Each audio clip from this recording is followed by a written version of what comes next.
Les femmes unies, qui font également du social l'une de leurs priorités, ont fait don de vivres et non-vivres aux prisonnières de la maison d'arrêt et de correction de Bouaké. Les pensionnaires de la maison des bébés d'Ingatakuru ont été aussi soulagés. On a choisi ces deux structures parce que d'abord, la maison d'arrêt, je me dis que nous sommes toutes des prisonnières en sursis. Nous toutes, on peut se retrouver de l'autre côté. Et donc, on a pensé à nos sœurs là, juste contribuer pour dire que nous sommes avec elles, qu'elles ne sont pas seules. Et la maison des bébés aussi, c'est dire que c'est des bébés qui sont délaissés, qui n'ont pratiquement personne. Et juste leur apporter notre aide aussi. Les bénéficiaires, à l'image de l'administrateur de la maison des bébés, témoignent de leur reconnaissance à l'endroit de l'organisation bienfaitrice. Elles ont répondu aux besoins de nos enfants et c'est avec le cœur qu'elles ont fait ce geste. Et nous croyons pouvoir les utiliser à bon escient pour le bien de ces enfants et ces dons sont les bienvenus. Les femmes entendent prendre la place qui est la leur dans l'essor économique et la stabilité du pays. On m'a appelé les femmes unies. C'est une rencontre qui s'inscrit dans les missions d'information de l'Autorité nationale de régulation du secteur de l'électricité de Côte d'Ivoire sur les droits et obligations des consommateurs. Non sans évoquer les sanctions applicables en cas d'irrégularité, le chef des services consommateurs intérieurs et vulgarisation présente les voies de recours dont disposent les consommateurs en cas de différend avec la compagnie ivoirienne d'électricité. Nous avons d'abord porté le message aux populations pour dire ce que nous faisons en matière de leurs droits, de leurs obligations, et puis aussi les écouter aussi pour pouvoir aussi prendre en compte leurs préoccupations pour améliorer le service public d'électricité. C'est ça le message essentiel. Des réponses nous ont été données. Et il s'agit de mettre à jour les équipements qui existent depuis 1984 qui nous permettent d'obtenir l'électricité dans nos ménages. Et donc, les populations devront patienter encore quelques temps en attendant que ces équipements soient renouvelés pour permettre d'avoir de l'électricité en bonne qualité. En 2023, ce sont 349 demandes d'assistance qui ont été traitées, dont 25 recours, démontrant ainsi un engagement à améliorer continuellement la gestion du service électrique en Côte d'Ivoire. Cette initiative s'inscrit dans une série d'actions entreprises pour assurer une fourniture d'électricité stable, accessible et durable pour tous les Ivoiriens.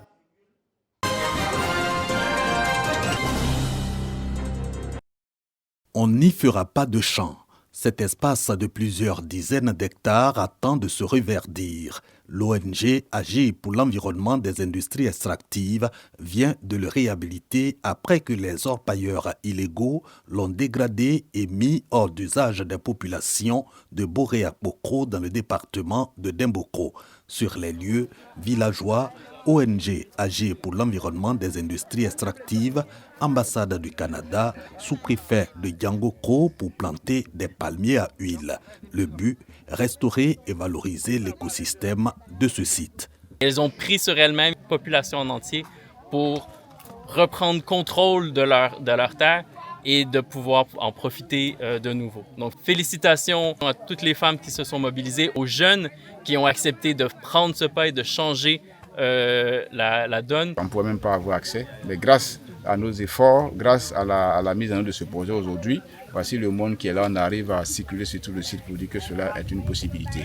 Nous lançons appel à nos différentes autorités que nous avons besoin de soutien pour que ce projet aille à grande échelle, parce que toute la Côte d'Ivoire, la plupart de nos différentes régions sont affectées par ce fléau. Sens de cet engagement canadien, la résilience des populations au changement climatique, la sécurité alimentaire, la reconstitution des terres et de leurs couverts, favorisant entre autres la pratique de l'agriculture, de l'élevage, de la pêche.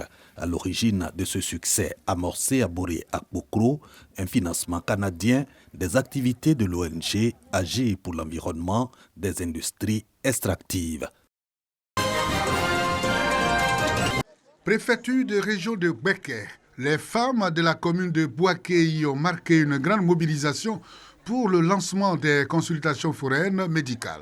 Des consultations qui se tiennent en marge du forum des femmes et des filles de la dite région qui aura lieu du 24 au 26 avril 2025 à Bouaké. Le lancement de l'activité médicale a connu la présence des autorités locales. La rencontre a permis également la sensibilisation des femmes sur le cancer du sein. En plus de cette pathologie, les participantes ont été dépistées du paludisme, de l'hypertension artérielle et du diabète. L'initiative vient du conseil régional de Gbeke qui veut contribuer à l'amélioration de la santé de la population et en particulier celle de la gente féminine. L'état de santé de la femme, lorsqu'elle prend conscience qu'elle doit être en bonne santé et qu'il y a les outils pour le faire, c'est déjà un pari gagné. Cette première étape est une façon pour nous de mettre en contact de façon réelle le forum et les femmes. Les autorités locales encouragent l'initiative. Une femme en bonne santé, autonome, une femme qui peut se prendre en charge, c'est toute la famille, c'est toute la société qui est en bonne santé. Je demande à toutes les femmes de la région de Gbeke de se mobiliser autour de ce forum qui veut prendre en compte tous leurs besoins. Le forum vise à renforcer le leadership des femmes et des filles de la région de Gbeke afin de relever les défis du développement durable et assurer leur autonomisation. Les activités bénéficient de la collaboration du ministère de l'Environnement et de l'UNFPA.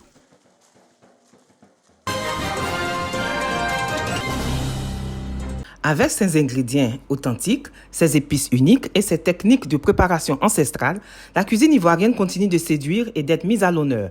Dans cette dynamique, le Festival de la cuisine ivoirienne signe son retour pour une 3e édition au mois de juin à Bouaké. Ce rendez-vous gastronomique désormais incontournable, qui s'inscrit dans le cadre du déploiement de notre stratégie nationale, la stratégie Sublime Côte d'Ivoire, est une véritable ode à la richesse de la diversité de notre patrimoine culturel, pour ne pas dire culinaire. La cuisine ivoirienne, riche et variée, est le reflet de notre histoire, de nos traditions et de notre savoir-faire ancestral. Chaque plat, chaque recette raconte une histoire, celle de nos régions, de nos communautés et de notre art de vivre. Les phases de présélection se dérouleront dans ce mois d'avril dans les 13 directions régionales du tourisme avec 26 compétiteurs. Le représentant du ministre du Tourisme et des Loisirs, Siandou Fofana, a salué cette initiative qui met en valeur le patrimoine culinaire ivoirien. Faire la promotion de notre cuisine, c'est donner du travail à nos producteurs, c'est dynamiser notre tourisme, c'est attirer le monde entier sur notre sol. C'est pourquoi le ministère du Tourisme et des Loisirs soutient avec détermination le Festival de la cuisine ivoirienne avec l'ambition de le hisser au rang des grands rendez-vous gastronomiques d'Afrique. Cette 3e édition promet une immersion gustative exceptionnelle célébrant le savoir-faire culinaire ivoirien.